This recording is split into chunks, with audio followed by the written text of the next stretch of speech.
Welcome to Spotlight on the Arts. My name is Bill Hirschman. I'm founder and chief critic of Florida Theater on Stage.com, and I'm here joined by our panel of experts and luminaries from the theatrical world. We will start off with our producer and actress and educator, Iris Acker. Next to her is the Renaissance man of many, many parts, writer, philosopher, set designer. We won't even go to some of these things.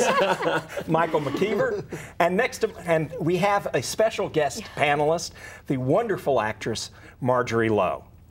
Our topic today is music, music, music, which is what you get wall to wall when you go to the Arsht Center for the Performing Arts in downtown Miami. And we are honored today to have the man who is responsible for much of that music, at least indirectly, the executive vice president of the Arsht, the wonderful Scott Schiller. Hello. Welcome. Thank you for coming. Oh, well, thanks for having me. It's great to be here with this great panel.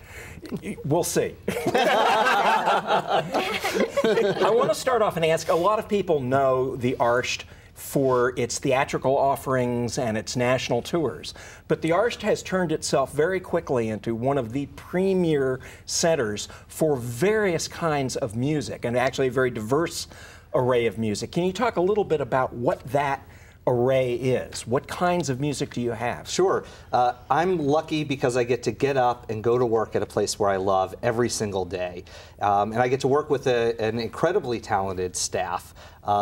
We are now producing every year, producing and presenting between 400 and 500 performances each and every year. Wow. This year, over 500,000 guests will come through our front doors. Wow. And this is a wide variety and diversity of programming. We try to have the diversity of programming reflect the diversity of audiences in South Florida. So we're presenting everything from touring Broadway to our Theater Up Close series, dance, but also a lot of music. We're doing jazz, classical music, rock and roll, contemporary, sort of the full genre of what many communities across the country can see. And we're doing that all under one roof at the Adrienne Arsht Center on our 6 stages. Why don't you mention the number, what each of the stages are, because most people, again, aren't aware that there are that many venues. So our largest venue is the Ziff Valley Opera House, which is 2,400 seats.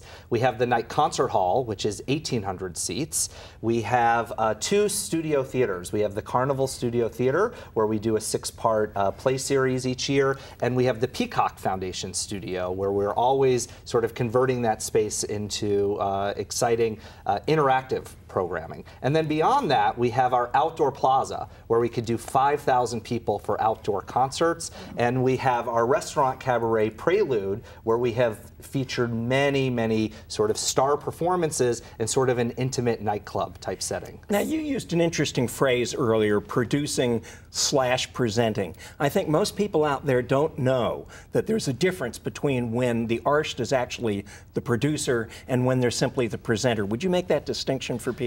Sure. My career in sort of the music business started when I was working in Boston, and my career sort of really started in presenting touring Broadway. So we were bringing all of the big Broadway shows to Boston. But between all of our longer running shows, we were bringing Broadway stars to come and sing in 1-night and 2-night concerts. So everyone from Patti LuPone to Mandy Patinkin to Bernadette Peters.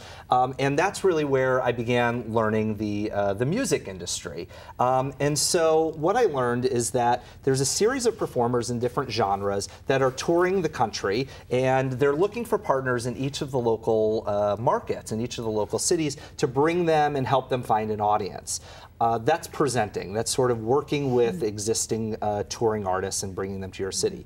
Producing, on the other side, is where you have an idea for a show, you have a concept, you have something that you really think will work for the local community. And you begin thinking, who are the performers who could best express this concept or best express this idea. And then you go out and you try to put together the mix of people, hire the director, hire the musical director, and sort of put a musical program together and then bring it to your theater. And the Arsht Center actually does both. We produce a tremendous amount of concerts, and we also present a number of touring artists. And I know there's been a case where you've sort of combine the two. For instance, Fuerza Bruta, Yes. which was a case where you did not say no. You wouldn't take no for an answer, which was really impressive, and you increased your ticket sales. I think it was 78% or something. It's true. Fuerza Bruta was a really great example of sort of where my background comes from. Fuerza Bruta was a real great combination of theater and music, and in this case electronic music. So that sort of goes to a little bit of the diversity that we try to bring to the Arsht Center, from the traditional arts to sort of modern, and sort of pushing the boundaries of what audiences expect when they walk through our doors. Now, one of the things that you've done year after year that's been a great success is your Jazz Roots program. Yes. And we'd like to roll a little bit of tape and show people a little bit what that sounds and looks like. If we can watch that, please. The drum. The pulsating rhythms from West Africa that were transplanted to a new world and gave birth to the music of the Americas. Music that defines freedom, expression, and the search for truth. Jazz Roots, the groundbreaking performance series, explores the music that has touched the world. It all started in the fall of 2008 when a new concept was born.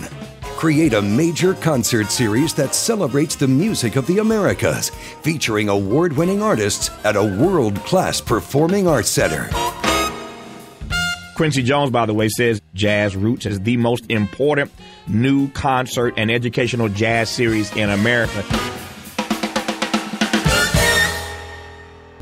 Jazz Roots has set a new standard for presenting jazz to audiences. We create specialized promotional videos, customized websites, radio and TV programming. Jazz Roots invites Miami-based artists and organizations to participate in a series of unique multi-artist themed concerts to engage audiences across South Florida.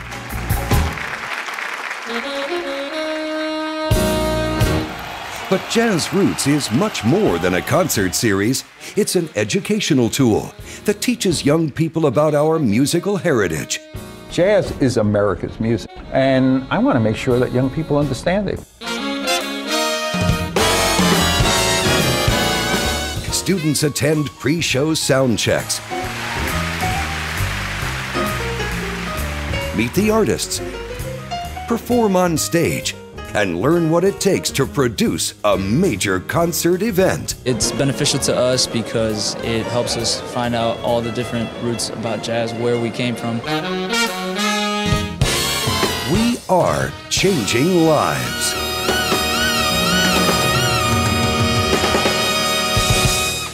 The Arsht Center actually produces this 6-part jazz series. And as any good producer, we try to surround ourselves and get the smartest people we can find in the room with us to create truly unique events. And luckily here in Miami, we were able to turn to Larry Rosen. And Larry Rosen and I sit down every year and we come up with these unique stories. Every concert, each of the 6 concerts, we try to tell a little bit of the chapter of jazz. And so each show features a different sort of flavor, a different direction of jazz, which, as you saw in the video, came originally from the drum that came from Africa, and then went into all of these cultures and was reflected back through the art of jazz. And so we have had a tremendous amount of audience. Over 50,000 people have come to Jazz Roots shows at the Arsht Center. They frequently sell out far in advance. And I think one of the reasons why it's so popular is not just because of the headliners and the stars that come and grace the stage, not just because people love the form of jazz, but also because you're learning a little bit about that particular musical influence or that particular piece of history, or about that jazz great that sort of moved the art form forward. And so it's a really great way to come in and experience something new, in addition to seeing the jazz greats that many people know. But that's not your only educational programming that you do. You also have I know Rock Odyssey for kids that you offer free, and talk about some of the other programs that you have. Yeah, so we have a lot of educational programs that tie in with all of the concerts that we're bringing to the Arsht Center. So you mentioned Rock Odyssey, in which we bring all 25,000 fifth graders from throughout Miami-Dade County to come and see shows for free. But the Jazz Roots series is one of our flagship educational series, because what we do is we bring every jazz student that's studying jazz band in high school. We bring them to come and see the show. They get to attend sort of the sound check, and then they actually have a master class with the artists, where the artists answer questions about, questions about how do I become a professional, how do I expand my love for the music. I remember that one student asked Herbie Hancock, do you still practice? And he said, not as much as I used to. I only practice 8 hours a day now. Good answer. What are some of the other series that you have, the concert series that you have there at the Arsht? So Jazz Roots is one of our signature series. We also have the Night Masterworks Classical Music Series, where we bring classical music greats from all over the world and orchestras to the Night Concert Hall stage. We also have the Night Masterworks Pop Series, where we bring orchestral performances that are a little more modern and contemporary in nature. We also have a gospel series, Free Gospel Sundays, and our Live at Night series, which really features rock and roll and contemporary music. With Miami being such a dynamic community, we're having more and more young people our ages, coming in and walking through the doors to see the shows that we're bringing as part of Live at Night. I'm so glad you called us young people. Thank you. One thing I find interesting, I was at a concert at the concert hall with Brian Stokes Mitchell a year or two ago, and I will never forget. He was on a microphone for a great deal of the show, but about 3/4 of the way through, he put the microphone down and he sang straight out, and it reinforced what an incredible set of acoustics there are, not to mention his voice, but acoustics. I've heard you talk about the concert hall as a musical instrument in and of itself. Do you want to talk a little about that?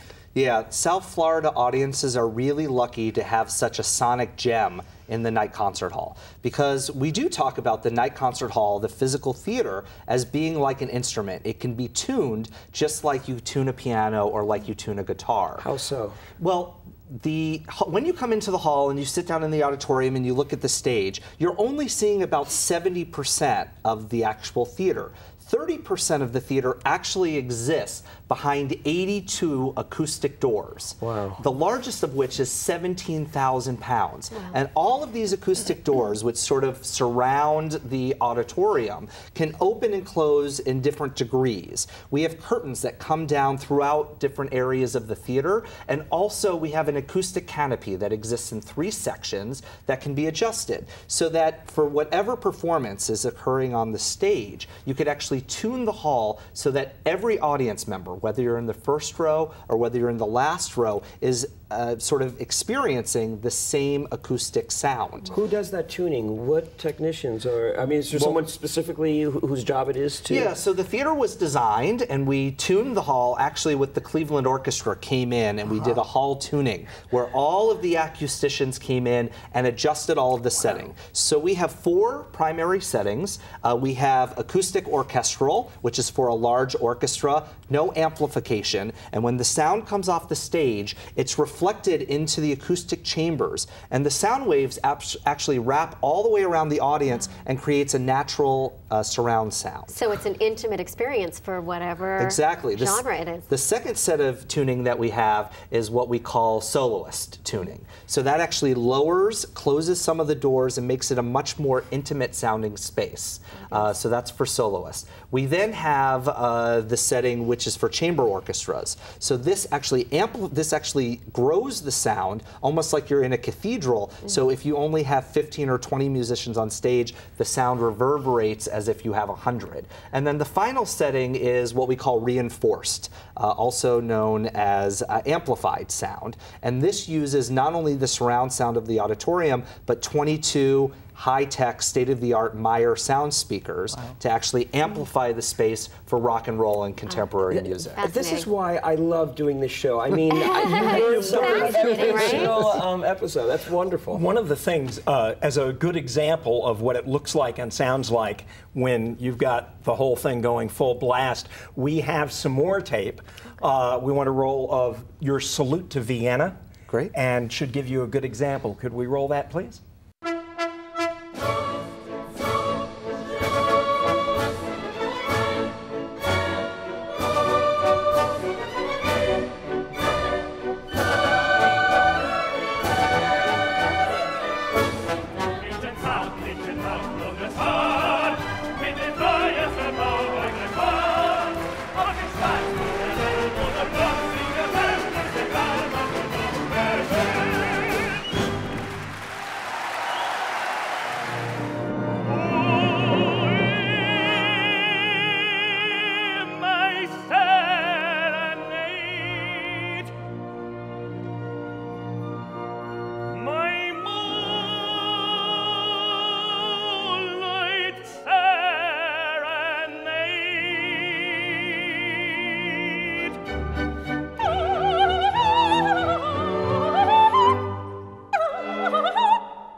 So that was an amazing sonic wall of sound, as they say. How do you decide, how far in advance do you decide when you're booking a season, and what goes into it? What are you looking for? Do you know what works? Have you decided what doesn't work? Have you tried things that you go, oh, well, that was a great idea, but... Well, typically we book our classical music offerings the furthest out because we're bringing international artists like you saw in Salute to Vienna, and the tours just book further out. So in order to coordinate all the schedules with the artists. So our classical music series, we bring between 5 and 6 big orchestras and soloists every year, and that usually gets slotted in first. We also present a 4-part series with the Cleveland Orchestra every year in the Night Concert Hall. So that generally slots in second. We then move to our Jazz Root series and sort of organizing the series that we're producing. And the things that come the latest is our rock and roll offerings, because typically rock and roll and contemporary book very late in terms of the cycle. So for example, in our current season, we have about half of our rock and roll live at night artists sort of selected and on sale, and yet we'll have another 6 to 8 that will come by the end of the year. And you know, I get to work with a great team of people because, you know, as they say, it takes a village. Just like theater, music is extremely collaborative. And so I get to work with a great staff, and that staff is led by Liz Wallace, who's our Assistant Vice President of Programming, and she's really the one who's curating our classical music series and does a great job of bringing in these great orchestras. How do you know, have you, after these many years, do you know what works and what doesn't work? Do you have you learned what to be? Yeah, I guess, you know, we sometimes call it the secret sauce. You know, how do we make the recipe to land 400 shows a year on the stages? Some of it has to do with the time of year. You know, what do people want to see during the holidays and during Christmas time? What do people want to see in February and March? And how do you extend the season into May, June, July, etc.? So part of it is that. Part of it is what artists are available in touring. Because we keep a wish list of all of the artists that we want to come and play Miami. Why don't you name drop a little bit? Oh, there's a lot of names. Well, there is a lot of names, and we've presented so many greats over the last few years. It would be unfair for me to name some of them. But I can tell you, it sells tickets. It does sell tickets, and I can tell you that because the roster is always changing, the best way to find out is always by visiting arshcenter.org, because that's always updated with the latest and the hottest artists that are coming through town. I saw that you're doing something really interesting this year called Final Fantasy, which is a video game based symphonic experience. I went to something similar with my son, and it was amazing to see the audience made up of children and symphonic lovers. It was absolutely eclectic. So what do you hope to achieve with that, and how do you get them to stay? That's the last piece of the secret sauce, is really tapping into the audiences of South Florida and bringing the programs that they want to see. And we want to make sure we have something for everybody, regardless of age and regardless of price and regardless of your ethnic breakdown, your ethnic makeup. And so Final Fantasy is a way that we found to bring young people and to introduce young people to symphonic experiences. And it's interactive. And it's interactive. In the past, we've done a show called Legends of Zelda, the Symphony of the Goddess, and we had the folks who came to these shows, they come dressed in costume as if they're going to Comic-Con, but they love the orchestra. They want to meet the conductors and they want to meet the musicians after the shows. And I think it's a really great way to bring younger audiences now the question into is, the do you get symphonic them world. To stay and come back? That's actually the magic question. That's sort of the big question is, once these folks experience the Arsht Center, experience the night concert hall, how do we make sure that they know that they're welcome to come back, they could try something different, and we bring programs for those. We sort of program to that audience throughout the year, so there's always something for them. But our hope is as they grow, as they mature, as they begin to experiment and think about other programs, that they'll try and become lovers of the other art forms that we bring to the stage. Yes. You've presented elsewhere. Yes. So what got you where you are today?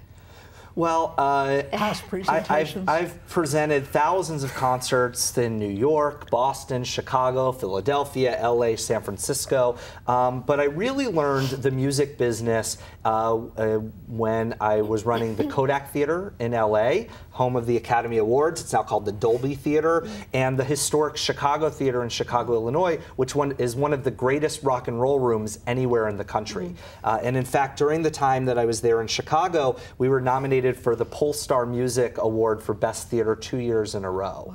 And so that experience and learning the audience and learning how to get the word out about the shows and how to put artists together to create new work has been really inspiring. So when the opportunity to come and work at the Arsht Center came up, I just fell in love with Miami. I fell in love with these facilities and the night concert hall, as we were talking about it as an instrument. That there's nothing better than seeing a world-class artist at the top of their game with an appreciative audience in an acoustically superb room, and to hear them do what you described, Bill, put the microphone down and just sing unamplified to that back row. And a number of artists have done that. Idina Menzel, Taye Diggs, Tony Bennett, Itzhak Perlman. I mean, so many people have just used the room and walk off stage and say, I've never performed anyplace better. I have to tell you, I've been lucky enough to be an audience in 2 of those concerts where 2 of the performers have done that. And not only is it great for the performer, but it's astounding for the audience. You get goosebumps like this. The audience settles down and is dead quiet. You could hear a pin drop. Oh, the opera must love you. Oh, and the opera is phenomenal because the Ziff Ballet Opera House is a great place to hear a pit orchestra and a great place to see opera. Yeah, I have heard it from the audience of the opera. They'll only see it at the Arsht. That's a fact. Yes. That's one of the things. True. There is another bow to your ribbon. That doesn't make any sense. Okay. But then again, I only work with words, so it's all right. But you also, through the Arsht and through your own efforts, have gone a great ways towards encouraging the theater world down here, the locally produced. You work with Zoetic, you've worked with Mad Cat, you've brought in the House Theater from Chicago.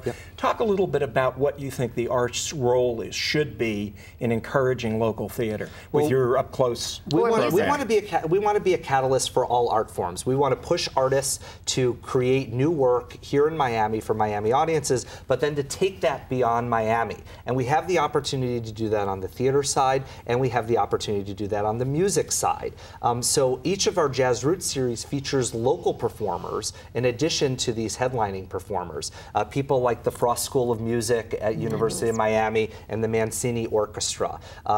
People like the FIU Latin Jazz Bands. Also, our Free Gospel Sundays series is free and open to the community, and it puts our neighbors, the guy waiting in line for you in front of Publix, your police officer, you know, your doctor, puts them on stage stage, side by side with some of the best gospel performers, because we've got an amazing talent pool here in South Florida. And if we could shine a spotlight on local talent side by side with the international greats, we know that we're doing Miami proud. It's impressive too that you work in conjunction, for instance, with New World Symphony, as opposed to competing. You embrace them. It's really wonderful. And Cleveland Orchestra, like you said, you bring in. And yeah, there's so much to talk about, and you know, I feel like we've scratched the surface, but there's a tremendous amount of information on the website, and I encourage everybody to learn more about what we're doing at the Arsht Center. Well, we'll bring it up, I can assure you. Get the pencils ready. Where do you want to go? Where do you think you are going to go practically in the next year or two? And where, as you're looking further out, where can the Arsht go? One of the things people who have only moved down here in the last 3 or 4 years, they don't realize that it's actually a relatively young operation, that it's a relatively, that there's a lot more growth that you may have. Well, we're coming up on our 10th anniversary season, so we're gearing up for our 10th anniversary season and a big celebration, including original commissions in all of our genres and world premieres on all of our stages for our 10th anniversary season. But all of this comes because the corporate support in South Florida is there. Companies like Bank of America, Wells Fargo, and so many others are sort of providing the subsidy for the Arsht Center to bring music to our community. And we really want to find those new audiences. We always want new people walking through our doors, experiencing the center for the first time, and we also want to make these people arts lovers so they come time and time again. So content-wise, where would you like to go? Do you have expansions in mind? Yeah, certainly we'd like to expand. I mean, on the music front, we'd love to bring in larger orchestras on classical music. I'd love to see Jazz Roots grow from just being a single night concert to multi-night concerts. Our free offerings, we would love to see the free offerings grow. And we're going to get there. Also, we have a very good idea about a major international festival that would have the Arsht Center at the center. And as we approach our 10th anniversary season, you'll be hearing much more about that. Well, we want to thank Scott Schiller for exposing those secrets that you won't get anywhere. But here on Spotlight on the Arts, we want to thank you all for tuning in. And as always, we really want you to go to as much theater as you possibly can in the entire three-county area, including the Arsht. And we appreciate your tuning into us. And if you have any idea, where am I going to possibly find out what's playing, you can look at floridatheateronstage.com. We thank you for tuning in. Good night.